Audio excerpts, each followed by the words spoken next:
investigación, auditoría forense antifraude del Instituto de Contadores. En la noche de hoy con un tema bien interesante, la teoría del delito como componente importante de la auditoría forense y su incidencia en la determinación en delitos contra el patrimonio económico y delitos contra el orden económico, a cargo de nuestro expositor internacional, el doctor Alvin Ibarra, quien nos acompaña desde nuestro país hermano de Panamá. Extendemos un saludo a todos nuestros colegas de Latinoamérica que nos están acompañando en esta noche de hoy, en especial a nuestros colegas de la República Dominicana.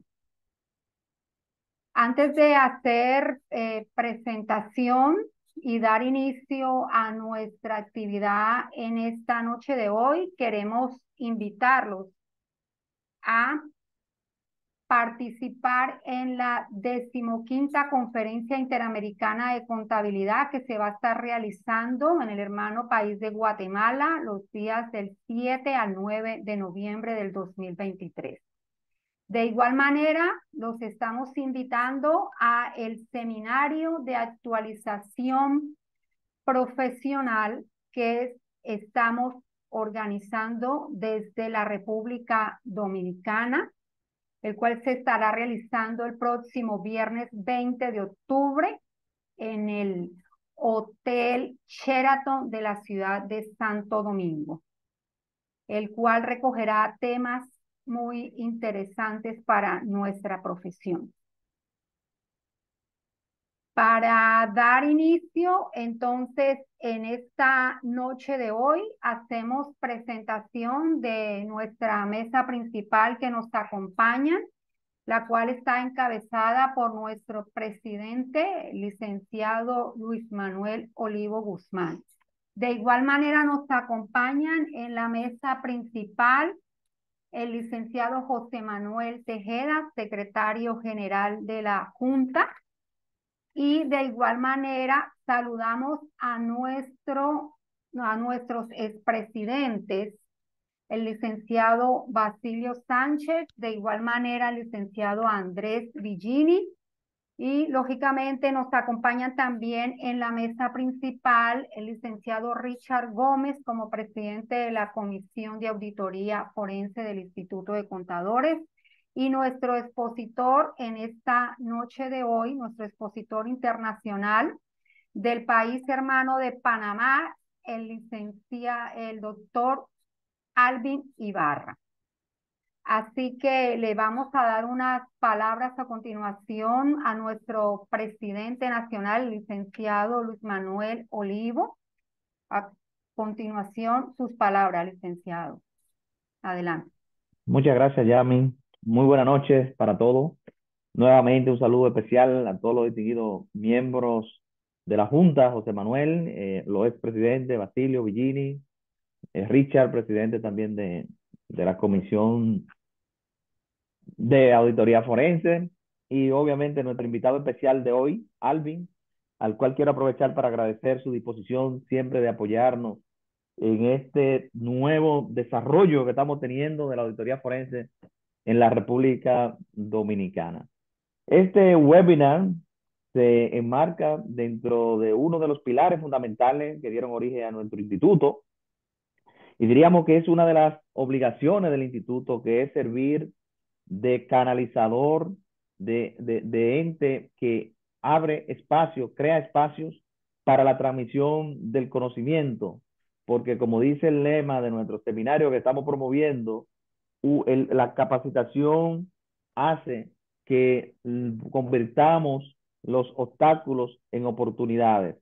Entonces, en el caso de la auditoría forense, que es lo que nos compete en el día de hoy, específicamente con los temas de la teoría del delito, pues obviamente en nuestro país, lo podemos ver en todos los lados, la auditoría forense ha tomado un auge importante, y no es para menos, porque ya alrededor de los países de Latinoamérica y alrededor del mundo era una práctica ampliamente desarrollada. Sin embargo, nosotros, como somos una isla, A veces yo siento que las cosas llegan un poco más tarde a nuestro país. Recuerdo que hace como 10 años tomé una capacitación sobre auditoría forense y me decía en aquel momento un contador que todos queremos mucho, Genaro Soriano, que era instructor.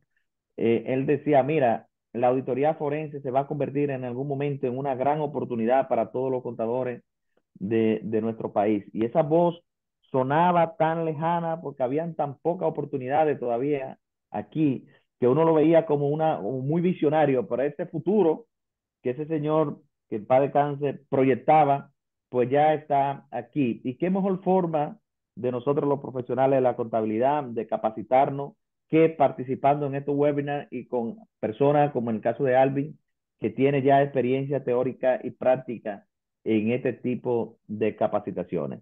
Entonces, en nombre de la Junta Directiva Nacional, yo quiero darle la más cordial bienvenida a este webinar y esperando que sea del mayor provecho para todos. También puntualizarle que estamos creando también otro espacio importante de transmisión de conocimiento, que es el seminario de actualización profesional Santo Domingo 2023.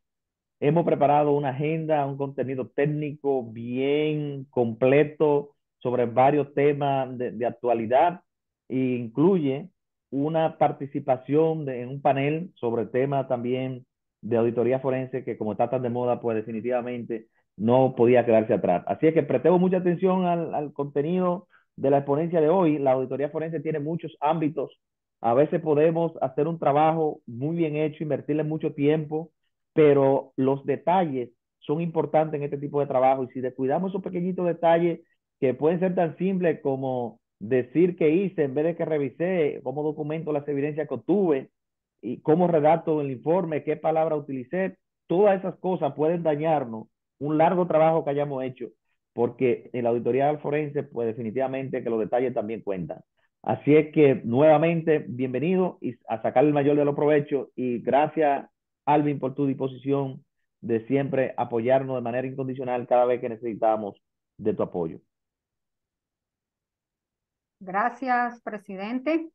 Bueno, antes de dejarlos con el plato fuerte, vamos a que nuestro expresidente, el licenciado Basilio Sánchez, nos pueda dar unas palabras y compartir el perfil profesional del doctor Alvin Ibarra.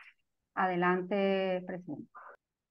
Muchas gracias, Yasmin. Buenas noches, presidente nacional, licenciado Luis Olivo, y con usted a todos los miembros de la Junta que ya usted ha mencionado, y buenas noches a todos, a la mesa principal y a todos nuestros colegas que esta noche pues nos acompañan. Pues para mí es un placer poder hacer un resumen del perfil profesional del buen amigo doctor Alvin Ibarra. Eh, eh, Alvin es contador público autorizado, es abogado de profesión, cuenta con un magíster en administración de empresas con especialización en finanzas, cuenta con un posgrado en especialidad en alta gerencia, tiene una formación especializada con el aval del FBI de Estados Unidos. Tiene una especialización en auditoría especial forense enfocada hacia la dogmática penal y el tipo penal objetivo y subjetivo, así como el uso de las ciencias formales y fáticas en el dictamen pericial. Una especialización en la redacción del dictamen pericial de la investigación de blanqueo de capitales y financiamiento del terrorismo. Con Alvin, pues, tenemos un profesional de teoría y práctica, el cual es además asesor de la Comisión de Auditoría Forense de República Dominicana, el cual, pues, esta noche, pues, tenemos el privilegio de escuchar su conferencia. Así que, Yasmin, le dejo para que podamos desarrollar esta importante actividad. Gracias, gracias. Ahora los vamos entonces a dejar con nuestro plato fuerte de esta noche, pero antes le damos las palabras de apertura a esta conferencia al licenciado Richard Gómez como presidente de la Comisión de Auditoría Forense. Adelante, licenciado. Muy buenas noches, presidente Luis Olivo, presidente Basilio Sánchez, toda nuestra junta directiva, nuestras autoridades y a todos los presentes que nos honran hoy con su presencia aquí en esta aula virtual del Instituto de Contadores Públicos Autorizados de la República Dominicana. Bien han expresado nuestras autoridades, hoy tenemos un plato fuerte. Este tema es un tema importante porque primeramente está hablando de la auditoría forense, como nosotros hablamos del cuerpo humano, pero aquí en esta ocasión vamos a hablar de la teoría de delito, de un elemento de ese cuerpo humano. Es como si estuviéramos hablando del brazo derecho. Hoy vamos a hablar del brazo derecho del cuerpo, o vamos a hablar de una pierna, un órgano del cuerpo. Eso es lo que va a tratar en esta ocasión nuestro colega y amigo Alvin Ibarra.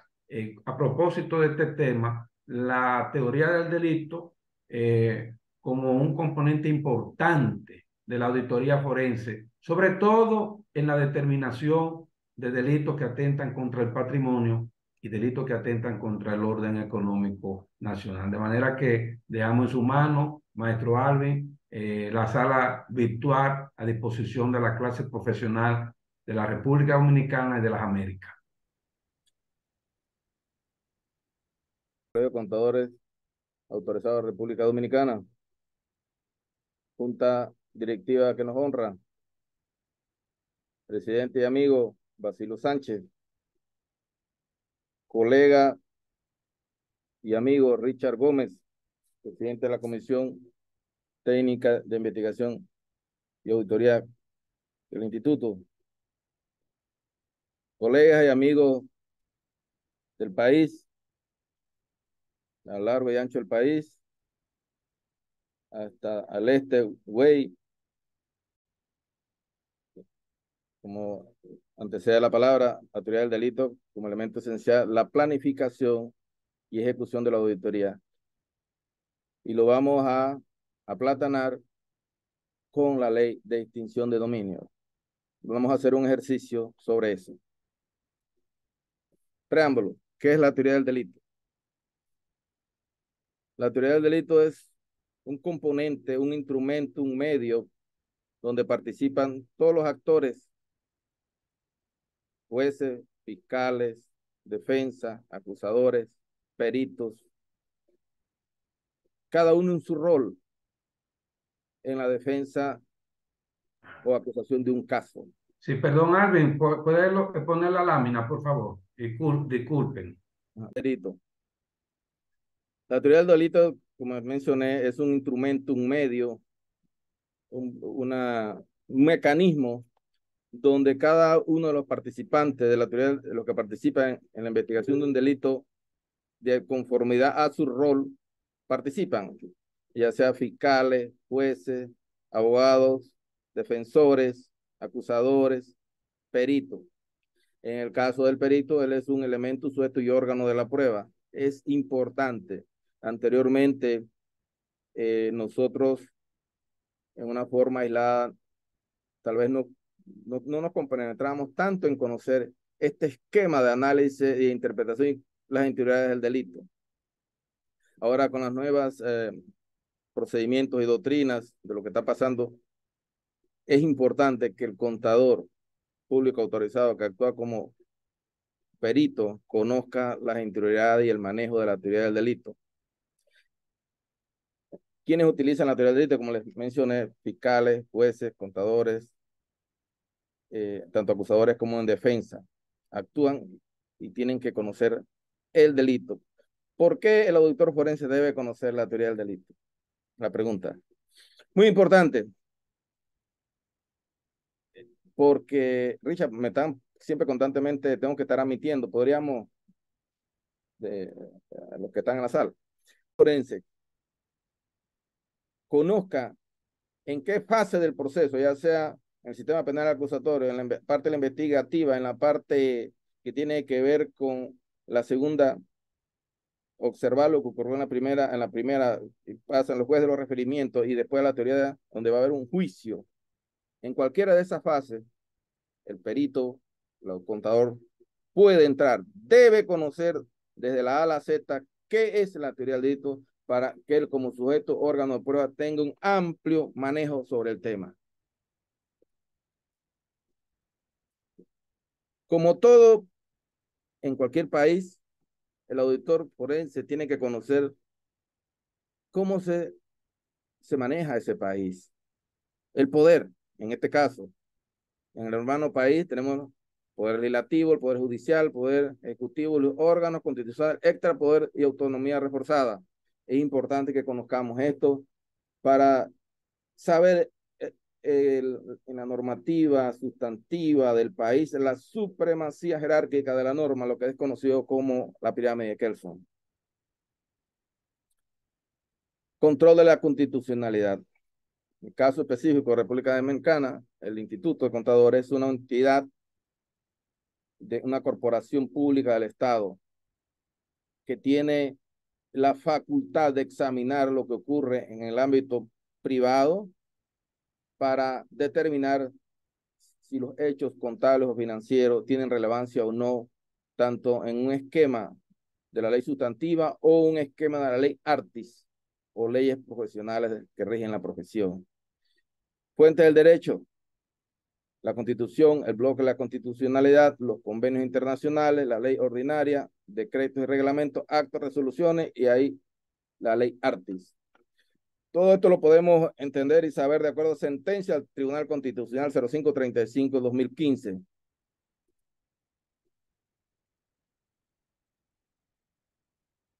El Estado delega sus competencias. El contador público debe saber que siempre va a estar en dos ámbitos de trabajo: el derecho público y el derecho privado. En el derecho público es la potestad por imperio de la ley que tiene el Estado de hacer normas y procesos que van con el objetivo de regular, normalizar una sociedad. En el ámbito del derecho privado, las personas tienen ánimo de lucro, ellos actúan, se asocian, trabajan, y si hay alguna contravención a ese objetivo, a eso entre los contrayentes, obviamente que va a terminar en una esfera pública, una esfera penal. En medio de esas dos situaciones, el derecho público y el derecho privado, siempre el contador público va a estar. Y para ello va a tener que tener el conocimiento en su mente, en su actuar, como su órgano de prueba, tanto el derecho público, el derecho privado y la jerarquía de la norma. Para usted lograr esto, para usted tener ese conocimiento, ese manejo, ese desarrollo, cómo desenvolverse, existe un instrumento, una forma de hacerlo, que se llama la dogmática.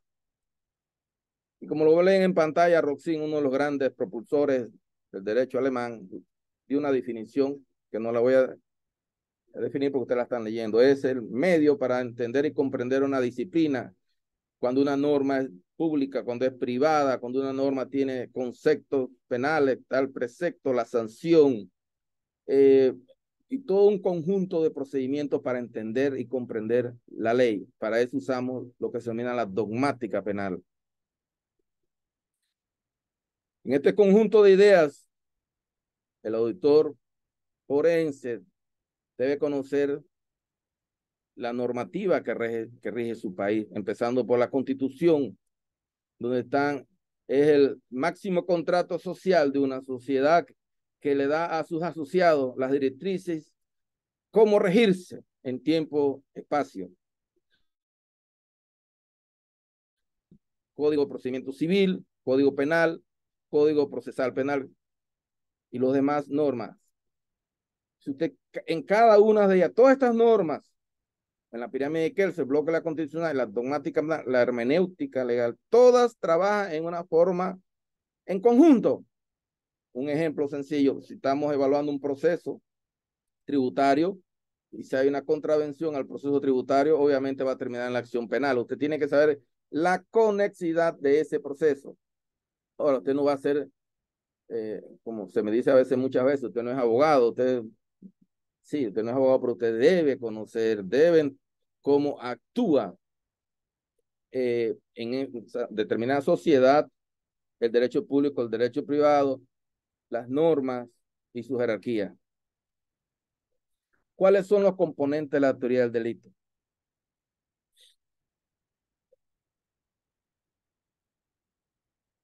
De conformidad a esos componentes de la teoría del delito, que pueden ser tres o cuatro o cinco, en este caso, como es el caso de República Dominicana, tenemos 5 componentes del delito.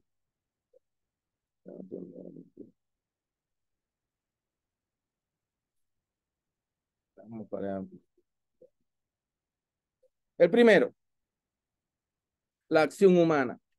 Siempre que el perito va a ver un comportamiento humano, el primer elemento a considerar es la acción humana. La acción humana, lo que yo estoy haciendo ahorita con ustedes, al levantar mi mano, hay una acción, un movimiento, pero yo antes de levantar mi mano lo pensé. Eso se llama el pensamiento y la acción cognitiva. Pienso, ejecuto, pienso, ejecuto.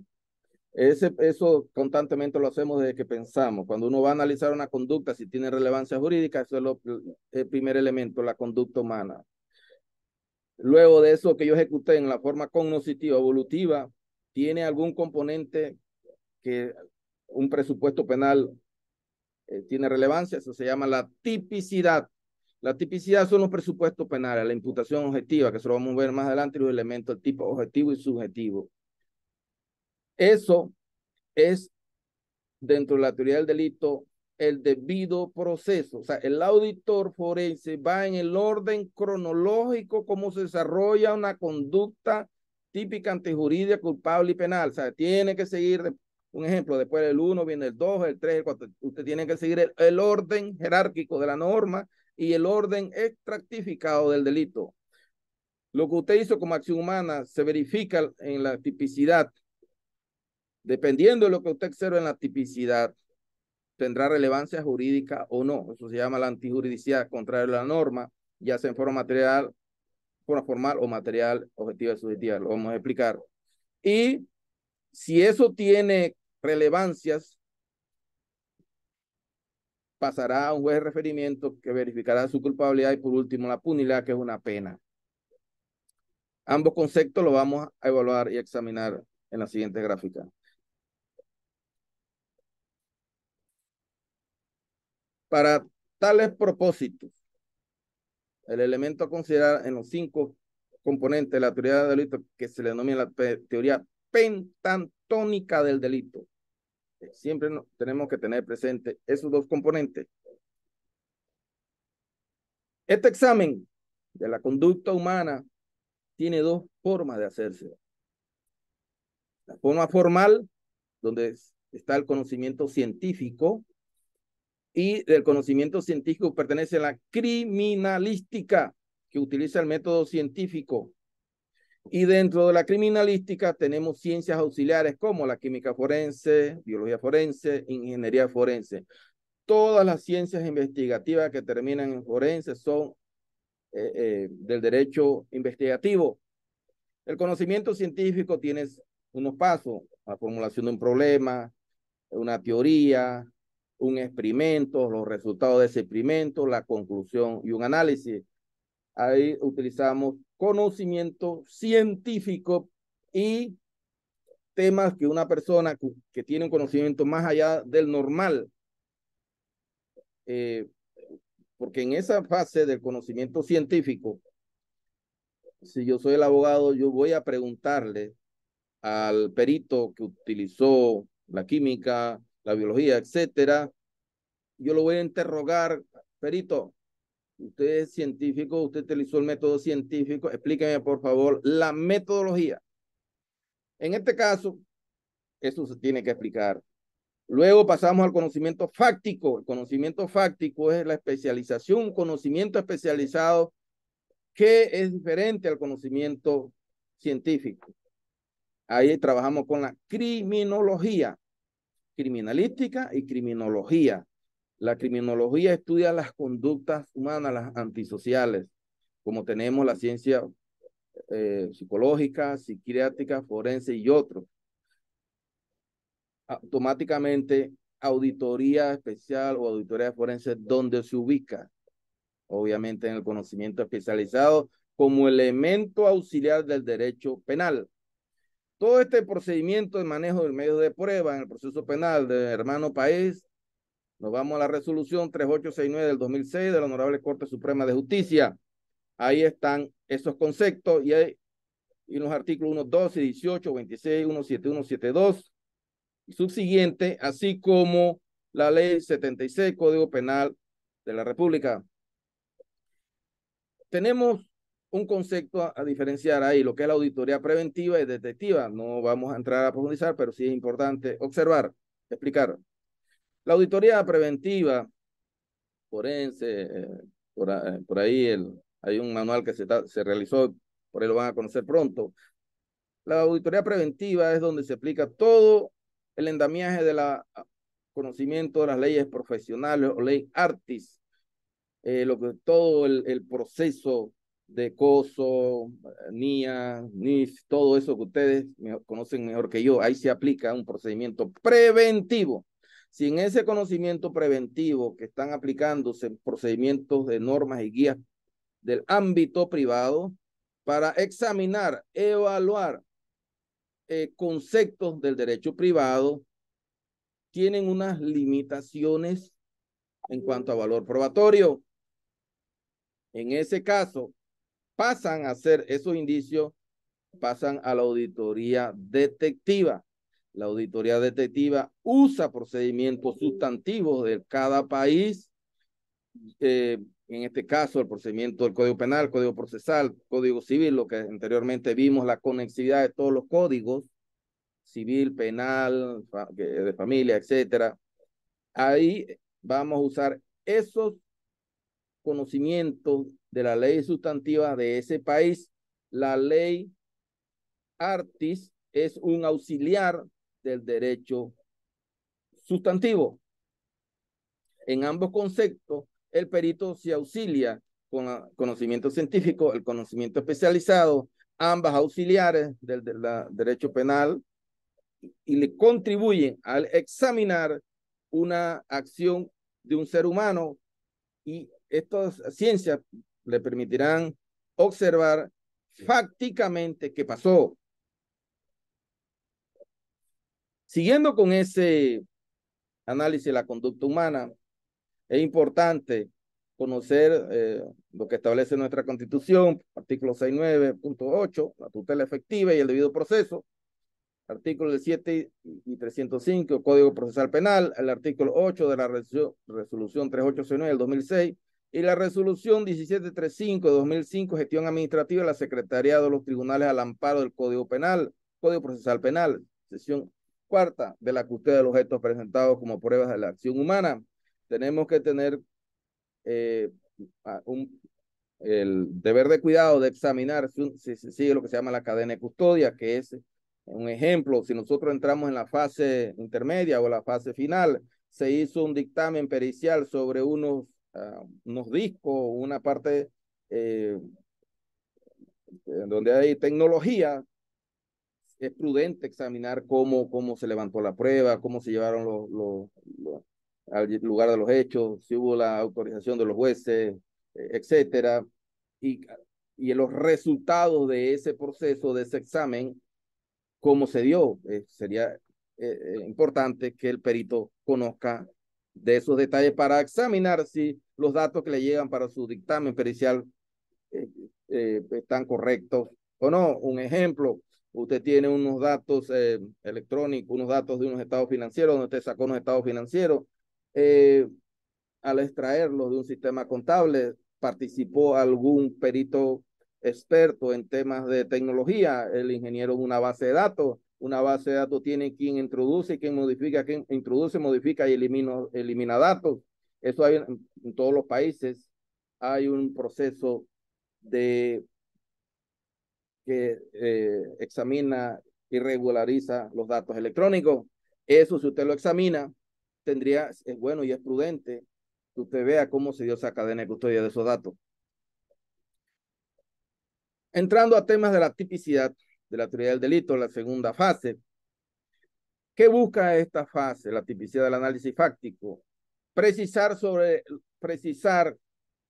en una forma más precisa, usted detallar cómo se dieron los hechos, la alteración de lo que hay un elemento que se llama la alteración del riesgo permitido, es una descripción exacta de cómo ocurrieron los hechos contable y financieramente, cómo se dio el hecho de que la auditoría preventiva no pudo detectar o no pudo controlar un hecho que terminó siendo investigado o que trascendió a la auditoría detectiva. Ahí participa un sujeto activo, quien supuestamente hizo el acto, un sujeto pasivo, quien es la persona que fue afectada, la conducta o tipo, el verbo tipo. Muy importante mantener en mente la conducta o el verbo tipo. Más adelante es la acción principal que constituye un delito. El objeto material es lo que se perdió o lo que se determinó, y siempre el objeto material va a estar asociado a un débito o un crédito por lo general, y el bien jurídico tutelado que corresponde. El tipo penal subjetivo vamos a observar cuando dije del tema de la acción humana, si hay dolo, hubo negligencia, hay culpa, hay error tipo o error de provisión, hubo la tentativa o no, eso es elementos que nosotros vamos a evaluar. Estas funciones de la teoría del delito, conjuntamente con la tipicidad objetiva, es garantista, nos permite enmarcarnos dentro del debido proceso, es una acción que el contador o el auditor debe evaluar y que está consagrada en nuestra Constitución, como mencioné anteriormente. Ahora pasamos a los elementos de la antijuridicidad.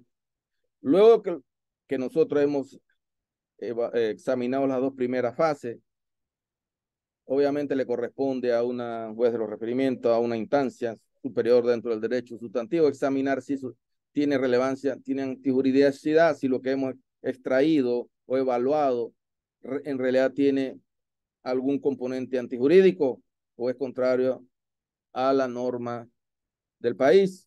Si es así, entonces pasa a otra etapa, la segunda etapa, que se llama la culpabilidad, que conjuntamente a veces la culpabilidad y la punidad van juntos, dependiendo del país.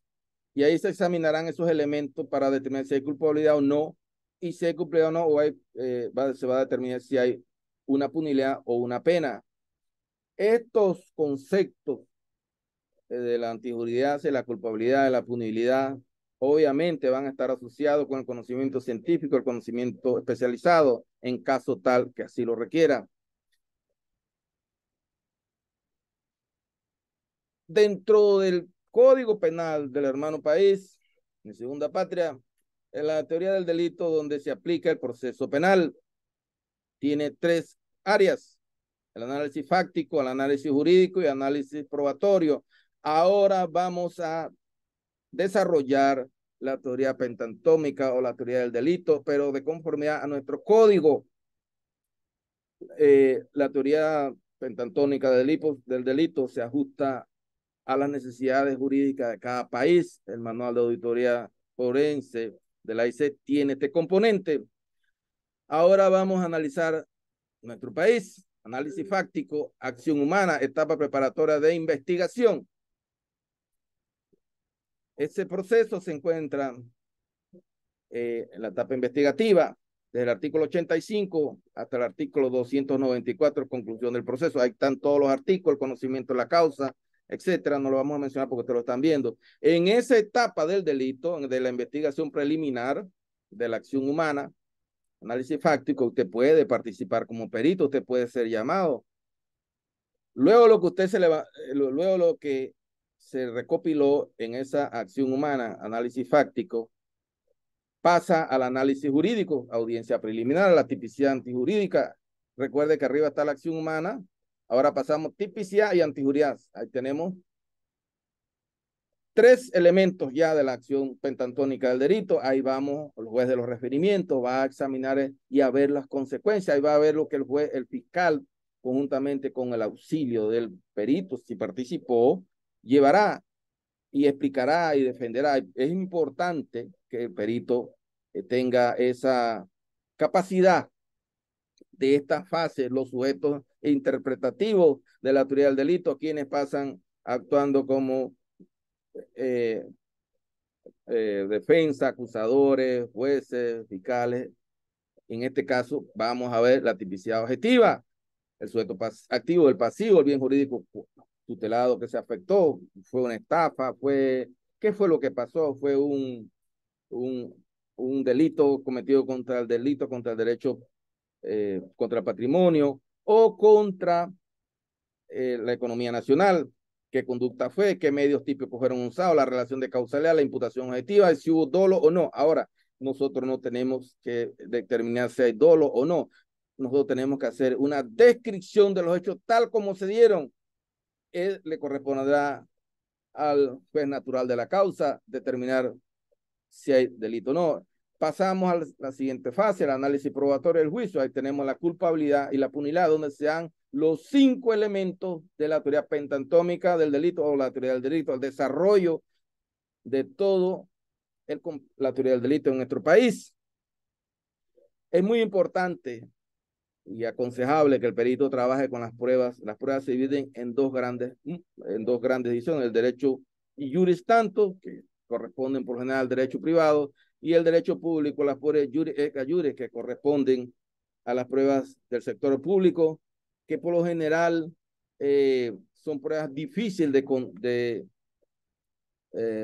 contrarrestar, porque por imperio de la ley tienen esa definición, y en contrario censo es muy difícil. Un ejemplo, una certificación del registro público que usted es propietario de un bien, eso lo está estableciendo una autoridad competente en el derecho público que refiere eso, excepto que hubo alguna falsificación de documentos públicos, son otras situaciones que pudiesen ocurrir, pero es aconsejable con su peritaje y lo realice en la mayor cantidad de pruebas juris o pruebas del derecho público.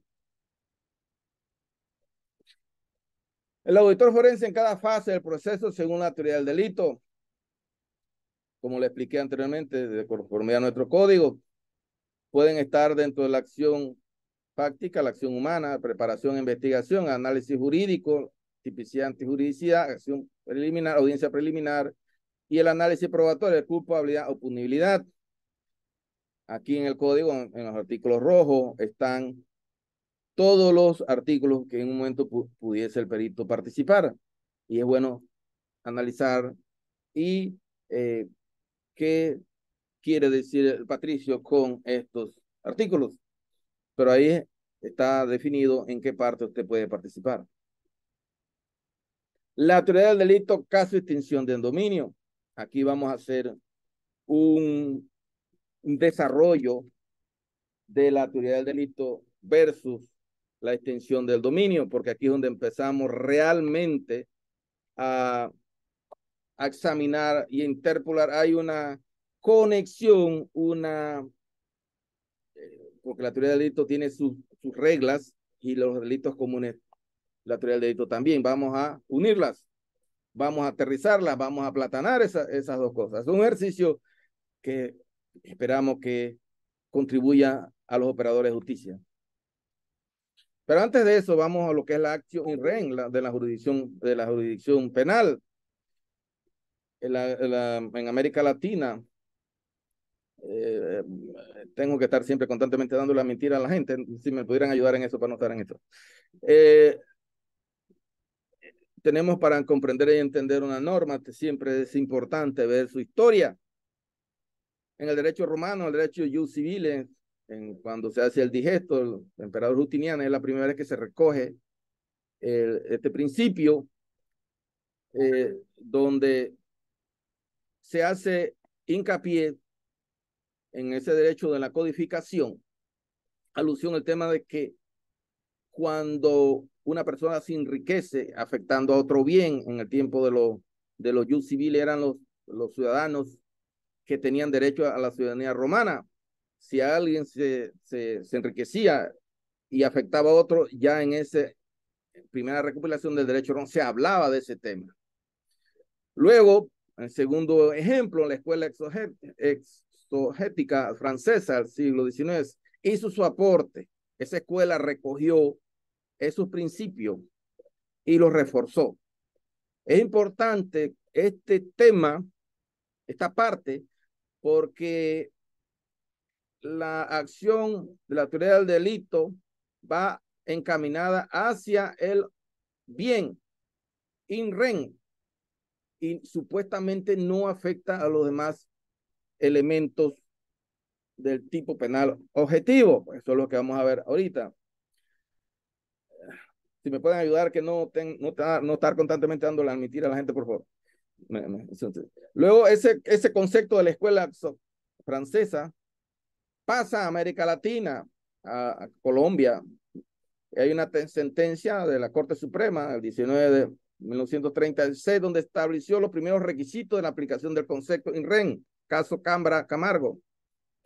Ahí la jurisprudencia colombiana como país de América Latina recoge por primera vez lo planteado por la escuela francesa, y la escuela francesa había recogido del derecho romano. Luego, en los artículos 4, 5, 6, 8 y 48 de la ley 135 de 1987 en Colombia, el código se estableció unos principios de enriquecimiento del injusto mediante jurisprudencia. Y en la primera sentencia que se dio sobre esto, el Consejo de Estado fue en 1968, y en ella se siguen las huellas de la doctrina francesa expuesta por un distinguido caballero, Ripper Flaniok, donde se fijaron 5 condiciones de la acción in rem. Veamos. Que el obligado haya obtenido la ventaja patrimonial, que hay un empobrecimiento correlativo, lo cual significa que la ventaja obtenida por el enriquecimiento haya costado algo al empobrecido, que el enriquecimiento carezca de causa, es decir, que la circunstancia que produjo el desplazamiento de un patrimonio a otro haya sido generada por un contrato o un cuasi contrato, un delito o un cuasi delito, como tampoco por una disposición expresa de la ley. 4, que el demandante carezca de cualquier otra acción. 5, que la indemnización no puede sobrepasar el límite del desplazamiento patrimonial. Sentencia de 1968. Es importante ver la acción in rem. Está establecido, el concepto solamente está establecido en la ley de extinción de dominio en la República Dominicana. Está en una forma genérica en el artículo 3, definiciones, en el cuarto 1, 2, 3, en la cuarta regla, en la cuarta línea está la acción in rem, va dirigida específicamente a los bienes. Entonces, si vamos a los bienes que supuestamente fueron obtenidos en una forma ilícita, la acción va hacia él, pero los bienes no se realizan contablemente solos, no siempre hay un sujeto activo que propicia el desplazamiento de ese bien. Ahora, ese concepto, ¿cómo se usa penalmente? Vamos para allá. Niveles de participación del perito en la teoría del caso. Obsérvese que el artículo 11, el artículo 6 de la ley de extinción de dominio establece hechos ilícitos susceptibles de extinción. Esos hechos ilícitos que establece la ley, que son 27, proceden del catálogo de la ley 155 de 2017 sobre el lavado de activos, delito precedente en blanqueo y lavado de activos. Es decir, que lo que pudiese en un momento determinado estar en lavado de activos pasa a la extinción de ley de dominio, y los principios de extinción son los siguientes. En el artículo 11, los bienes que provengan directamente, los bienes que hayan sido servidos de instrumento, los bienes que provengan de las transformaciones, los bienes que de acuerdo con las circunstancias y los bienes utilizados en los hechos ilícitos, los bienes que hayan sido objeto de sucesión, hasta los objetos de sucesión. Es muy importante. Anteriormente yo he hablado sobre los presupuestos del tema penal. Los presupuestos de la ley de extinción en dominio son autónomos, independientes de las demás normativas. Eso lo tenemos bien definido en los artículos 5 y subsiguientes, donde habla sobre el tema. Y para ambos casos, tanto en ley de activos, la ley 5.5, como la ley de extinción de dominio, y los elementos de extinción, las causales de procedencia, siempre habrá un débito y un crédito, por lo general intermedio. Vamos al concepto del eje central. ¿Qué es un verbo tipo? Un verbo tipo es una expresión del eje nuclear de la acción humana que vimos anteriormente, ¿verdad? Que recordamos que la acción humana, el conocimiento, lo cognitivo y lo evolutivo, eso se expresa en un verbo. Ese verbo está expresado, detallado en una norma. Hablamos también de los presupuestos que tienen que ver con una relevancia jurídica. Ejemplo, no matar, es un ejemplo, ese es un verbo tipo. Y la ley de extinción de dominio tiene unos verbos tipos que vamos a examinar.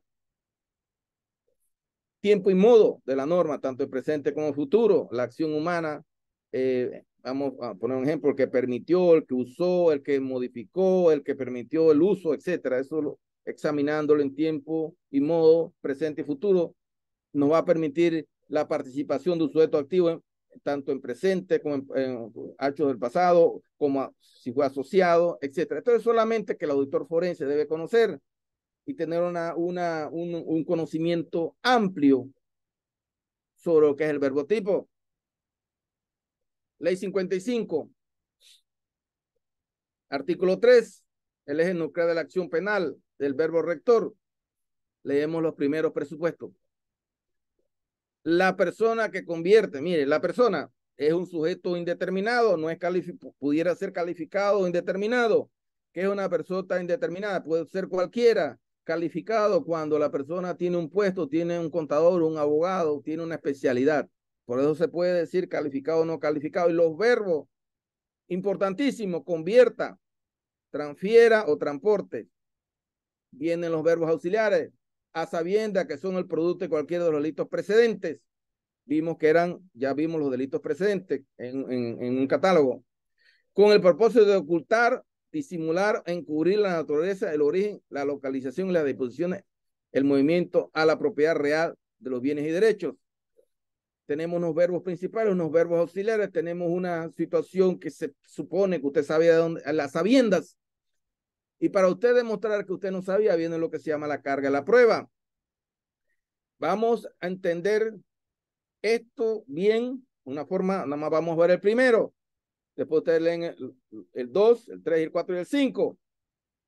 Porque recordemos que la acción in rem que nace de los bienes in rem, que nació con Justiniano, que después lo recogió la escuela francesa y después lo recogió la jurisdicción penal colombiana mediante sentencia, es encaminada a un enriquecimiento ilícito que dañó a una persona, que le trajo daño. Ahora estamos usando la figura como un delito.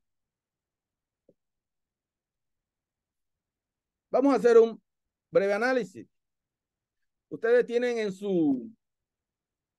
hay una que se llama los procesos se ordenan mentalmente. Eso se le denomina el tipo penal objetivo y subjetivo. Y ningún código del mundo te lo va a decir con una exactitud específica. Nosotros lo ordenamos. Ejemplo, en el artículo 7 de la ley, artículo 7 de la ley 155-17, que derogó la ley 72 del 26 de abril del 2002 sobre el lavado de activos proveniente del tráfico ilícito de drogas, con excepción de los artículos 14 y su siguiente, establece en el artículo 7 la tipicidad objetiva. La tipicidad objetiva es el ordenamiento de esto que tenemos al frente. Tenemos otro ejemplo, la ley 6400 del 18 de agosto del 2000, que habla del medio ambiente. Ahí en esa ley se habla de los tipos penales en blanco, la ley general de medio ambiente, de los recursos naturales, y habla de los peligros consignados en la legislación, como son los peligros abstractos, tipos penales de peligro concreto, tipos penales en blanco, etcétera. Quiere decir que en la legislación del hermano país está contemplado una tipología, un ordenamiento por la cual el auditor forense tiene que, eso lo hace ya usted como su experiencia. Por lo general hay códigos que lo tienen o no, pero ya con la pericia, la experticia, el conocimiento del contador, él lo hace. Vamos al primer elemento, la acción. Recordamos que ya explicamos la acción que estaba en la teoría del delito, después la vimos Ojalá pudiéramos, no me esté en la pantalla molestando. Ojalá, ok. Vimos en la acción, en la teoría del delito, y después lo vimos en los 3 elementos de nuestro código, en las 3 fases. ¿Qué se da? Ahora vamos a ver el ordenamiento, la acción, pensamiento cognitivo evolutivo. Ya lo vemos. ¿Esa acción tiene algún componente de dolo? No opinamos, ya haciendo una descripción fáctica detallada, qué, cuándo, qué, cómo, por qué, cómo y dónde. Obviamente saldrá si hay dolo o no. ¿Tenemos culpa o no? Causa de justificación. Hombre, yo firmé un cheque, me pusieron una pistola, no me la pusieron, sabía o no sabía. Habla, cuando usted hace su descripción, explicará eso. ¿Es imputable o no? Eso le corresponde al juez. Eximente culpabilidad. Bueno, si hay algún eximente, algo que explique por qué usted considera que hay una acción que exime de responsabilidad a la persona. Autoría y participación, eso le corresponde al juez. Y forma imperfecta de realizar un delito, eso le corresponde a un juez. Sin embargo, en el centro tenemos los verbos tipo en este caso cogimos 16 de blanqueo capital de la ley 5.5. El que convierta. Si yo converto, el que transfiera, automáticamente transferir se está haciendo una activación de un débito y un crédito, movimiento de un efectivo. Ese movimiento de ese efectivo es una acción humana, hay dolo o no, se está activando un débito, un crédito o no, y sucesivamente uno va desglosando, detallando en forma exhaustiva la acción humana, el conocimiento del hombre en una forma ordenada. En esa forma ordenada que su código de su país, usted hace su informe, es lo ideal, es lo correcto, cosa que cuando el fiscal o el juez le lee su informe, hay un orden estratificado, da gusto leer un informe cuando sigue ese orden estratificado. Pero se me ayudan para no notar en eso. Un orden estratificado del delito es lo ideal.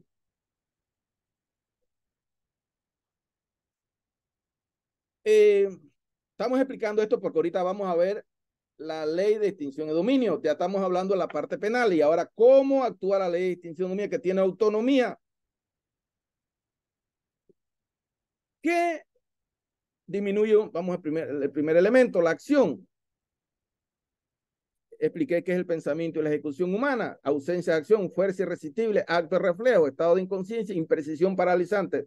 Vamos a explicar uno, porque esto es bien, esto requiere muchas horas.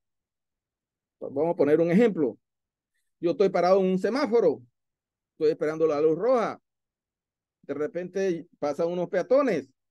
En el momento que pasan los peatones, viene un carro y me da por atrás. Mi carro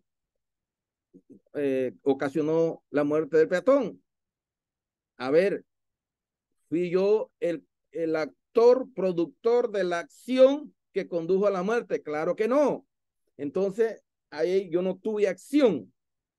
Yo no tuve acción. Un tercero fue que ocasionó que mi vehículo ocasionara impactar al peatón y ocasionara la muerte. Entonces ahí viene un perito de tránsito determinada por acción, fuerza,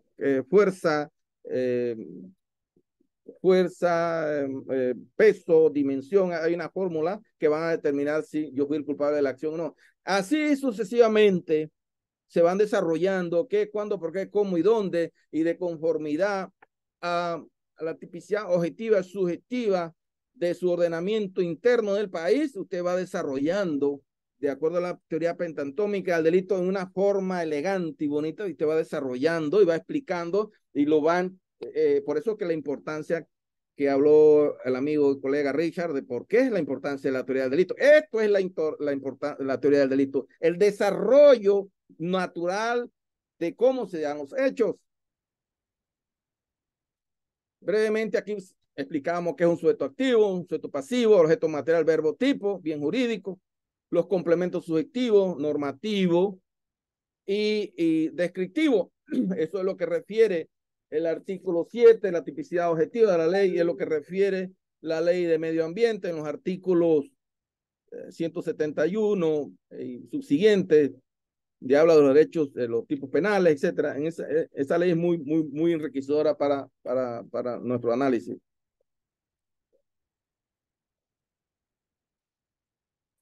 Bien.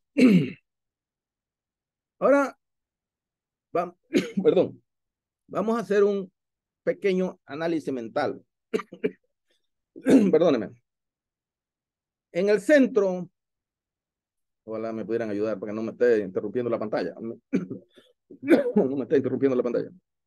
La ley de extinción de acción está dirigida, perdón, el sujeto activo, una persona afectada, le da la connotación afectada, el sujeto pasivo es el Estado, el interés superior de la nación, el bien jurídico, y los verbos rectores, vamos a ver eso ahorita, que supuestamente, recordando que los verbos rectores del blanqueo de capitales que vimos en los 16, que vimos como ejemplo, y los delitos precedentes son sujetos de extinción de blanqueo de capitales. Entonces la acción in rem extrae el bien jurídico material, supuestamente la ley está destinada para extraer el objeto material. Pero ¿qué pasa? Elemento del tipo penal, delito de blanqueo de capitales. Tenemos un sujeto activo, sujeto pasivo, bien jurídico, el objeto material, los verbos rectores, complemento normativo, subjetivo y descriptivo. Esta gráfica, ¿cómo el operador de justicia la va a interpretar? ¿O cómo vamos a trabajar? Porque si nosotros la acción va in rem destinada al bien, al objeto material, el enriquecimiento ilícito, recordando los orígenes, y que yo provoqué mi enriquecimiento, causó un daño al Estado o a un tercero. Sin embargo, los componentes penales también están presentes. Aquí tenemos una situación que ahorita yo no se la puedo definir cómo va a ser aplicada la ley de extinción de dominio, no solamente en República Dominicana, sino en América Latina y también en mi país, porque tenemos una interrelación entre el derecho público, derecho privado, la ley de la dogmática, los presupuestos de la dogmática penal, y tenemos la ley de extinción de dominio que tiene autonomía, tiene sus presupuestos, tiene su normativa. Y en ambos conceptos es el objeto in rem, lo que persigue la ley de extinción es buscar el enriquecimiento ilícito de la persona. Entonces, solamente con la aplicación de la norma, el desarrollo de las normas, ¿cómo va a ser esto? Es la pregunta. Y ahí el auditor tiene una participación importante en el desarrollo y la ejecución de estos presupuestos y la ejecución. Por eso la teoría del delito como elemento esencial en la planificación, ejecución de la auditoría. Solamente exponemos las variables del tipo penal, la ley de extinción, los presupuestos del tipo de la ley de extinción, la dogmática versus la ley penal y el código, los presupuestos del código penal. ¿Cómo se va a desarrollar? Eso es lo interesante. Pasamos a la etapa de la ley de extinción de dominio. Ella tiene nombres diferentes, pero siempre son 3 etapas. Era importante, cuando yo les hablé de las anteriores, de la etapa procesal, del sistema penal acusatorio, establecida en el Código Procesal Penal, ahora vamos a las etapas de la ley de extinción de dominio, que son 3. La primera se llama inicia la investigación y la etapa de investigación patrimonial, in rem. Inicia los presupuestos en el artículo 28 y termina en el 53. La etapa principal de la ley de extinción de dominio, por favor, me pueden ayudar que no me esté parpadeando la pantalla. La etapa para estar admitiendo, la acción principal de la ley de extinción de dominio se da en la primera. Usted observa el artículo 28, las técnicas del artículo 35, la técnica de investigación, y el artículo 38, la investigación patrimonial, conclusiones, en el artículo 30 del dictamen pericial, Y en el artículo 40, solicitud de extinción de dominio, inclusive el 41, archivo. La etapa es ahí donde esta ley tiene, el contador, el auditor, tiene una gran responsabilidad en esta primera etapa.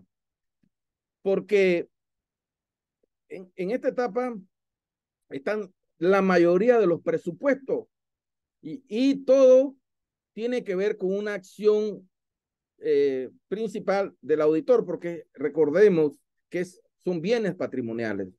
Hay que cuantificar, hay que examinar, hay que evaluar declaraciones de renta, estado financiero, de todo el andamiaje que ustedes conocen mejor que yo, de lo que es una investigación del tipo enriquecimiento justificado. Luego, si el investigador, los jueces se refieren, porque esta ley de extinción de dominio tiene todo un jueces fiscales, hay todo una jurisprudencia, hay todos unos institutos especializados en la ley de extinción de dominio. Entonces, veamos si el artículo, lo que se investigó, se desarrolló, según lo explica el artículo 40, solicitud de extinción de dominio. Entonces pasamos a la etapa judicial. Es simple examinar los elementos de la supuesta conducta. Observamos cuáles son. Hay un afectado, unos bienes ilícitos, ausencia de buena fe, causa, derecho, enriquecimiento injustificado. Obviamente le corresponderá a usted en la etapa subjetiva si hay dolo, elemento subjetiva, culpa o inclusive aplicar alguna teoría modificadora de responsabilidad penal. Lo puse ahí porque esas son los presupuestos que por lo general se atacan una conducta o usted trata de demostrar que hay buena fe. No necesariamente es una apreciación y habrá algún abogado que lo pondrá o no, lo atacará de alguna manera o usará una metodología según su criterio. Puse la que siempre hemos utilizado. Y en la etapa judicial pasamos a el juicio de extinción de dominio en REN, artículo 305 y subsiguiente. Ahí el auditor debe tener una capacidad muy especial en cuanto a la oralidad, la publicidad y explicar su dictamen. Entonces, estos son los presupuestos de la ley de extinción de dominio. Recordamos que vimos los presupuestos penales, las 3 etapas en la parte penales, y ahora las 3 etapas que tienen nombres diferentes, pero al fin hay una conexidad jurídica en ambos presupuestos, pero la ley de extinción de dominio busca la investigación patrimonial y la investigación de blanqueo de capitales busca el sujeto activo, sujeto pasivo, objeto material, verbo tipo, complemento normativo, subjetivo y descriptivo. Entonces aquí tenemos una cuestión que solamente la jurisprudencia aclarará en la medida que se va explicando la norma. Veamos un ejemplo que se me ocurrió del análisis del verbo tipo, en este caso delito contra la fe pública. ¿Cómo es esta dinámica? Cheque sin fondo, siempre en cheque sin fondo se va a activar un débito o un crédito, dependiendo de un lugar o de otro, si se registró o no se registró. Referencia conceptual a precisiones terminológicas, recordando lo que hablábamos de la acción humana, hablábamos de lo que es la tipicidad, la adecuación del tipo penal, el bien jurídico tutelado, cuál es, qué norma violé, la fe pública, la definición legal de ese artículo y el Código Penal. Y si se girando, hablamos de los tipos del verbo nuclear, presente, pasado y futuro, el objeto material, la cantidad, cuál es el objeto, el medio, el cheque, y el objeto material, el monto o la afectación material, el concepto y los verbos, girar, retirar o revocar. Ahí es donde están las acciones que debemos enfocarnos cuando hacemos nuestra investigación. La estructura del dictamen pericial en hermano país de conformidad al artículo, a la resolución 3869 del 2006 de la Corte Suprema. Hay unos planteamientos en el capítulo 1, disposiciones generales, 2, alcance de la presentación de la prueba, organización de la prueba en el juicio, de los medios de prueba y su presentación y objeciones. Aquí lo tenemos en el artículo 13, calificación del perito, 14, si es impugnado o no. Aquí hay en términos generales, cómo se hace un perito, cómo se hace un peritaje, un dictamen pericial, recordando que en muchos países es recomendable cuando utiliza el dictamen pericial, porque usted sigue todo el procedimiento de la norma sustantiva. Cuando usamos el concepto de opinión, pues es la opinión se establece que podría considerarse que la opinión es como la palabra dice, opinión. En este breve, sé que esta es una charla un tema bastante que requiere más análisis, más interpretación, más estudio. Hemos querido de una forma didáctica plantear qué, cuándo, por qué, cómo y dónde. Tenemos la jurisdicción penal versus la jurisdicción de extinción de dominio, los presupuestos. En medio va a estar el contador como un sujeto órgano que va a determinar si hay enriquecimiento o no, será el actor principal, no solamente en República Dominicana, sino en Panamá y América Latina. Deseo agradecer a todos los hermanos y amigos de República Dominicana, todos sus apoyos y sus agradecimientos y las palabras, y creo que estamos por ahí, hemos terminado por el momento. Saludos, Richard. Excelente, excelente, maestro Alvin. Esto ha sido un lujo, este conversatorio en la noche de hoy. Wow, excelente, excelente. Bien, bien, bien. Mira, muchas felicidades, Alvin, por el tema tratado. Saludos, saludos, felicidades. Muchas gracias, buen material. Muy bien, excelente, doctor Alvin, muy bien, wow, wow, wow, wow, wow. Excelente, excelente. Yasmin, ¿qué puedes decir? No. Las preguntas, vamos a entrar al plan. Vamos a Las buscar preguntas. entonces las preguntas. Vamos a ver. Vamos a ver que le fuimos diciendo que por favor no las coloquen, pero vamos a seguir revisando. Porque no. Bueno, aquí vemos. Excelente. Dice, muchas veces el experto conoce más de las leyes que el abogado, ya que este último se especializa en algunas ramas del derecho, pero el experto judicial debe conocer de esa conexidad en las leyes que señala el ponente, de allí la importancia de la experticia judicial en la auditoría forense. ¿Qué opina nuestro expositor de esta noche acerca de esa inquietud que expresa uno de nuestros participantes en esta noche? Comparto la teoría de que sí debe conocer, recordando que el trabajo que se realiza en la primera etapa, en el caso penal, y en el caso penal, delito de blanqueo de capitales, lo que recogemos en la primera etapa va a pasar en la segunda etapa al juez de los requerimientos. En la teoría del delito, todo va a transcurrir en la primera etapa. Entonces, ahí usted debe tener buen manejo en la teoría del delito para explicar en una forma oral y escrita qué ocurrió.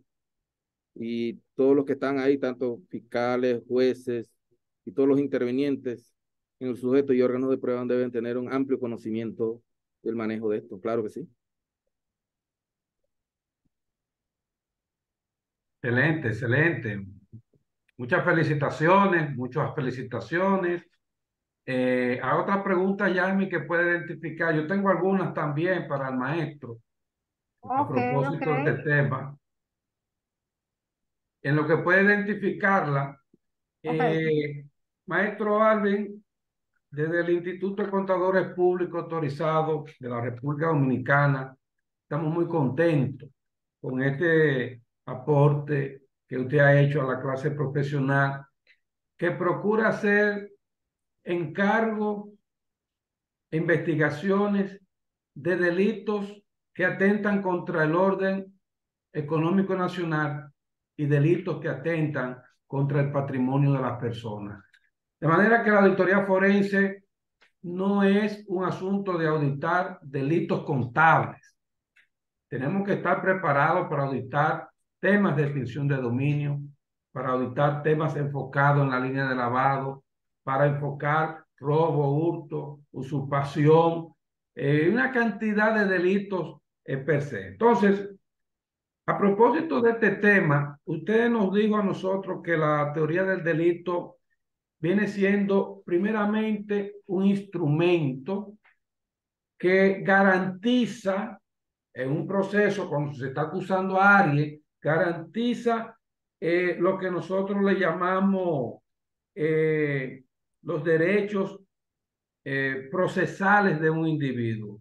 Así como se habla del debido proceso de ley, de que debe haber un juicio oral y contradictorio. Entonces, la teoría del delito viene siendo un componente importante también, porque en ella se puede investigar, se puede saber cómo se dio el delito y la ley establece ese protocolo. Entonces, yo le pregunto al maestro, ¿por qué el auditor forense, el perito, debe de prestar atención a la teoría del delito cuando está haciendo un encargo de estas naturalezas que hemos hecho mención en la noche de hoy? Bueno, buena pregunta, Richard. La tutela efectiva y el debido proceso están consagrados en el artículo 69.8 de nuestra Constitución. Ese artículo, por mandato constitucional, siguiendo la pirámide de Kelson que explicamos, la norma jerárquica, el perito debe desarrollar su trabajo en base a esa normativa. ¿Por qué? Usted cuando va al estrado se encuentra con un abogado, usted va a ser interrogado y viene un interrogatorio. Y un contrainterrogatorio también. A ver, perito, usted explique aquí al tribunal cómo usted desarrolló su trabajo, cuál fue el proceso que usted utilizó. Ahí viene lo duro. Ahí viene el problemita si usted no se ha ubicado dentro de los procedimientos del derecho sustantivo, la norma penal procesal de su país. Porque entonces, si nada más nos limitamos a hablar de las normas internacionales de auditoría, en un estrado, los abogados y los fiscales no nos van a hablar de eso. Nos van a hablar de preguntas que son planteadas en los 5 componentes de la teoría del delito. Así Si es. nosotros no conocemos eso, entonces, ¿en qué riesgo estaríamos cayendo, profesor Alvin? Primero, puede caerse en el riesgo de nulidad del caso. Obviamente que el caso se va a caer. Segundo, el daño que usted, por haber elaborado un peritaje alejado de la norma sustantiva de su país, puede ser sujeto a una demanda. Y tercero, los daños colaterales. Y usted como profesional, ¿cómo queda? Eso es simple y sencillo. Claro. Mira, a propósito de un comentario de Fanny Méndez dice, debemos tener claro que como contadores vamos a formar parte de un equipo multidisciplinario en la auditoría forense. Y es interesante lo que ella dice, pero ahí hay algo importante también que agregarle al comentario de nuestra invitada que nos honra con su participación y su opinión, Fanny Méndez. Y es que, si bien es cierto que nosotros pertenecemos a un equipo multidisciplinario, la realidad es que cuando depositamos nuestro dictamen pericial ante una corte, en ese momento en ese momento, el sistema jurídico nos considera a nosotros como órgano de prueba. O sea, nos considera al perito, al forense, órgano de prueba. ¿Qué significa eso? Eso significa que como somos órganos de prueba, nosotros vamos a ser intermedio entre los hechos y las evidencias, los medios que se hayan conseguido y el juez. De ahí es que viene por qué se nos interroga y por qué existen interrogatorios. Y cuando no sabemos dar una respuesta clara y oportuna, entonces caemos en la posibilidad de que el informe o el dictamen, el que sea tachado por el tribunal, ¿verdad? Y la posibilidad de correr el riesgo de que seamos demandados por la parte contraria. Entonces, no solamente es un asunto de que participamos en un equipo, sí, participamos en un equipo, pero cuando subimos a estrado, el equipo no sube, sube el auditor, sube el perito, y entonces este es que tiene que hablar. Muchas veces hacemos un dictamen, trabajamos la parte investigativa y buscamos otro para que firme y dictamine. Entonces, ese que firmó, a ese que van a llamar. Y si ese no habla bien las cosas, no se documenta bien porque solamente firmó, entonces también trae un riesgo relevante y determinante. ¿Qué usted dice de eso, maestro? Bueno, recordando que la ley 633 del 16 de junio de 1944 y el decreto 2032 del 1 de junio de 1984 que establece las competencias del perito, del contador público autorizado del colegio, a nosotros se nos da lo que se denomina un exequatur. El exequatur es la potestad que te da el Estado para examinar, evaluar en determinado momento actos de comercio. Y en base a esa facultad que te da el Estado, usted tiene que evaluar si hay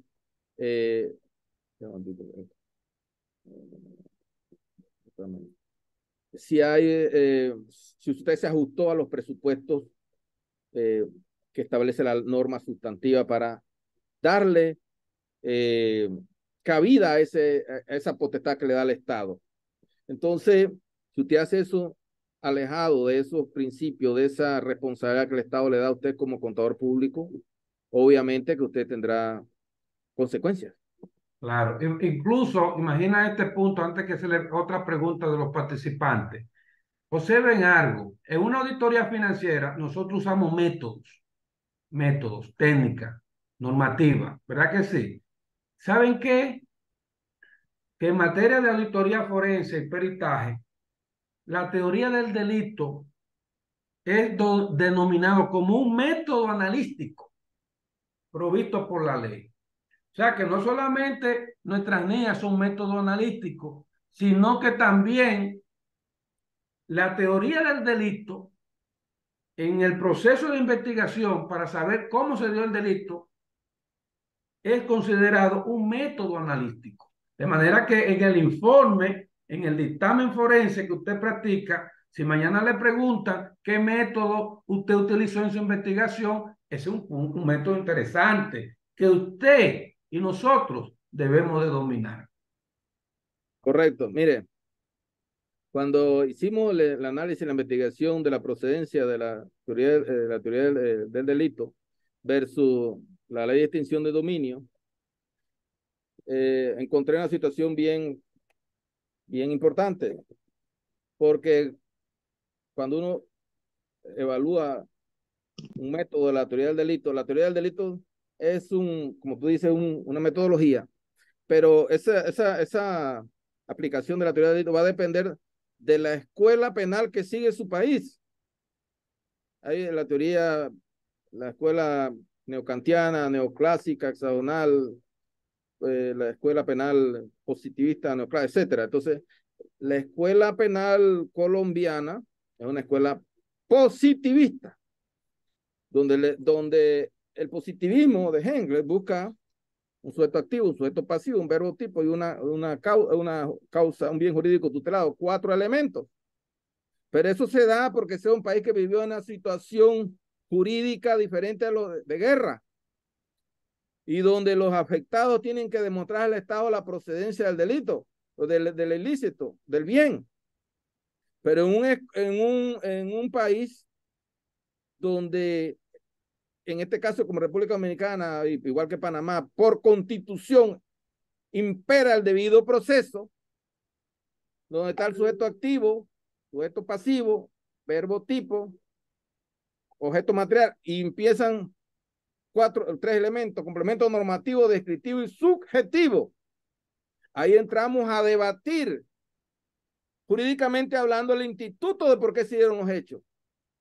Entonces, el positivismo, que inició a raíz del inicio del siglo pasado, que inició en la escuela penal alemana, por los momentos de la época, no tienen o tienen tienen limitaciones en pleno siglo XXI, donde la evolución del derecho penal ha cambiado. Entonces en medio de esta evolución jurídica, metemos un instrumento que responde a una escuela positivista en América Latina. Es ahí, no estamos criticando, estamos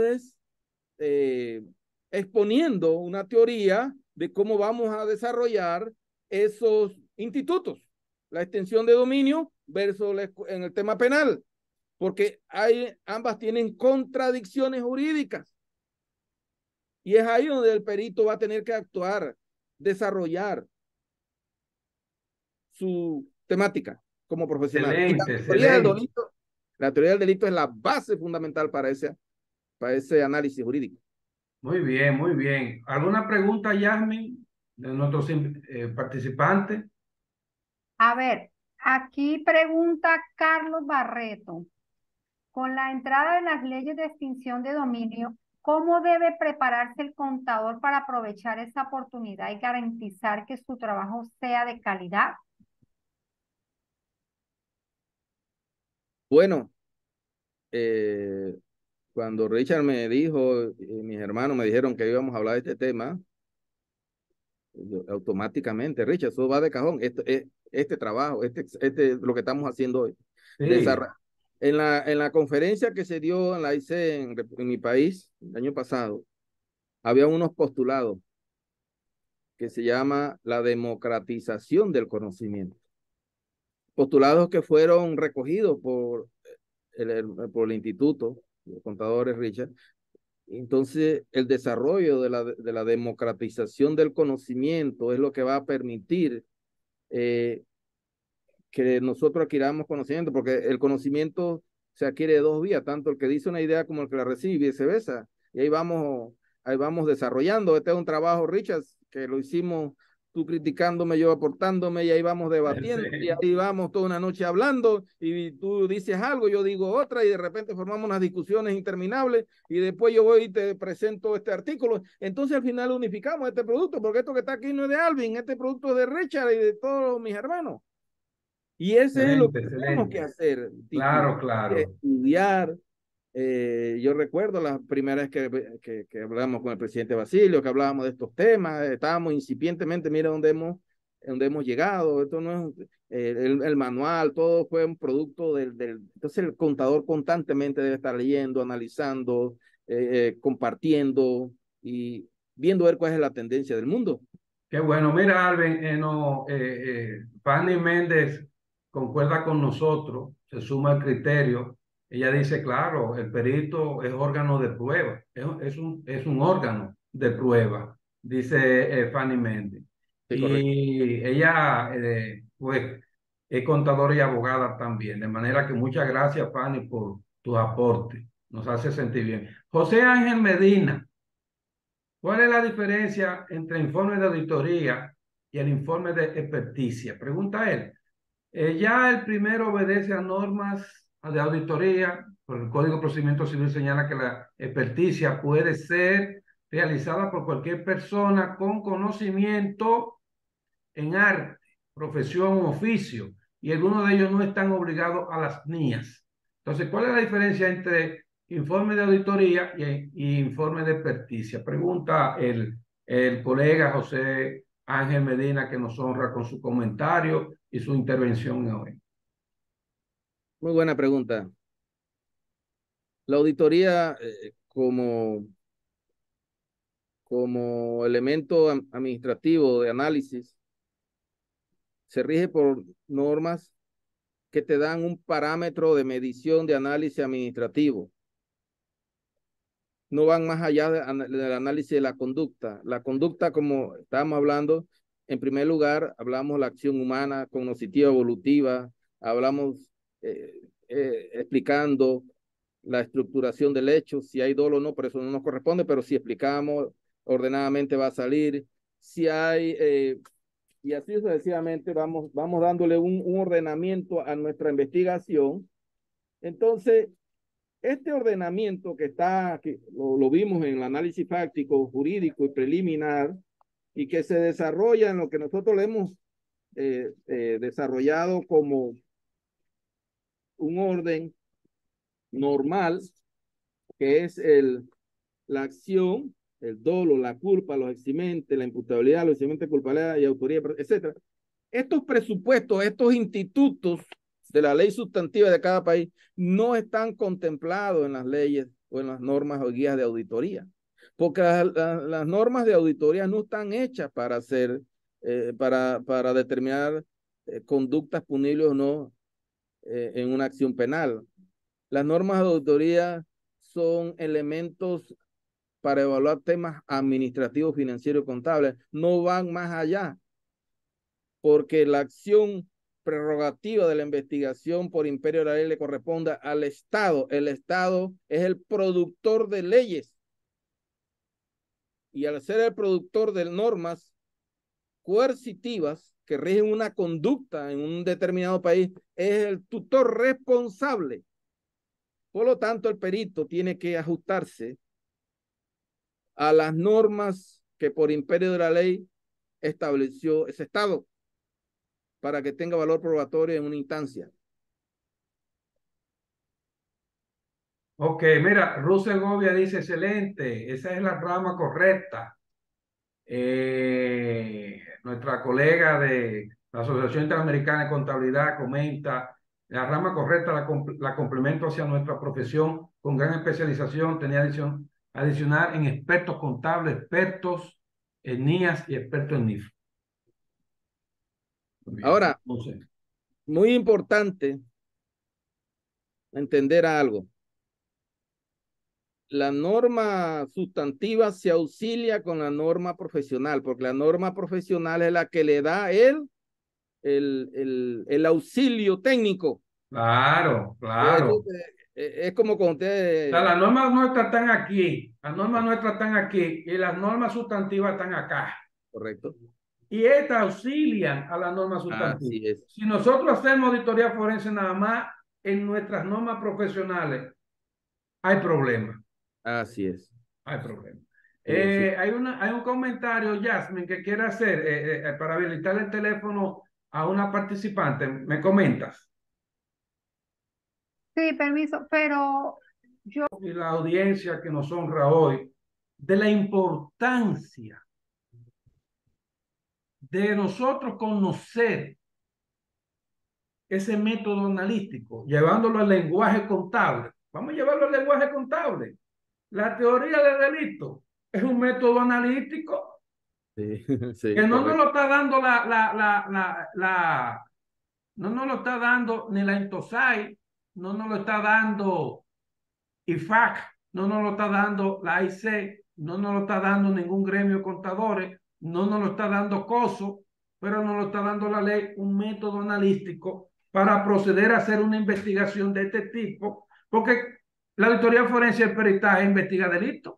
Y cuando a nosotros nos llaman para hacer un peritaje o nos llaman para hacer una auditoría forense, es investigar la procedencia de ese delito y al final que ese delito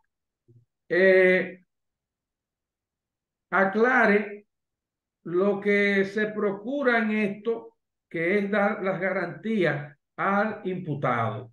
Garantizar que el que está siendo imputado, su proceso se lleve como Dios manda. Entonces, el debido proceso, que nosotros hablamos mucho de ese tema, el interrogatorio, que también hablamos mucho de ese tema, le vamos a sumar a partir de hoy la teoría del delito. No sé si existe un comentario más de los presentes. Si la colega entró, Jasmine me parece que entró ahora. En caso de que no haya, sí.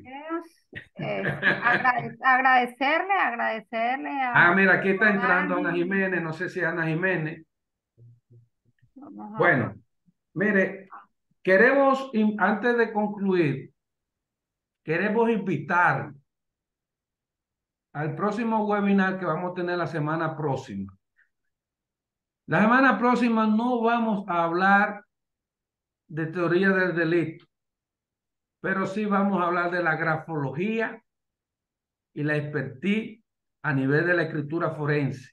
Cómo esta nos ayuda a hacer un trabajo de investigación del que hemos estado comentando en la noche de hoy con Alvin Ibarra Soto. Precisar, Jasmine, nuestro gran amigo y colega de la comisión, Enemencio Herrera, está haciendo una invitación a todas las personas para que participen en el webinar. El próximo expositor será peruano.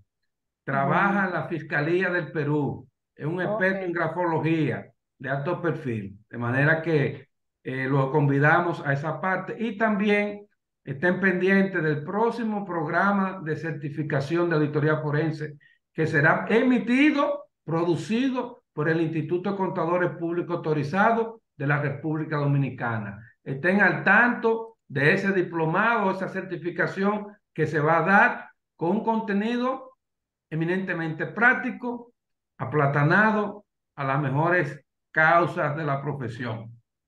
Excelente, excelente. Invitarlos también a que hagan parte del Seminario Nacional de Actualización que vamos a estar realizando el próximo 20 de octubre. Contaremos con los diferentes expositores, tanto nacionales como internacionales, y con temas de actualidad en las diferentes áreas que tienen que ver con nuestra profesión en la República Dominicana. Así que por esta noche ya creo que ha sido bueno la noche de hoy de retroalimentarnos en esta materia que es la auditoría forense. Muchísimas gracias y que tengan bendecida noche a todos. Bye bye. Buenas noches.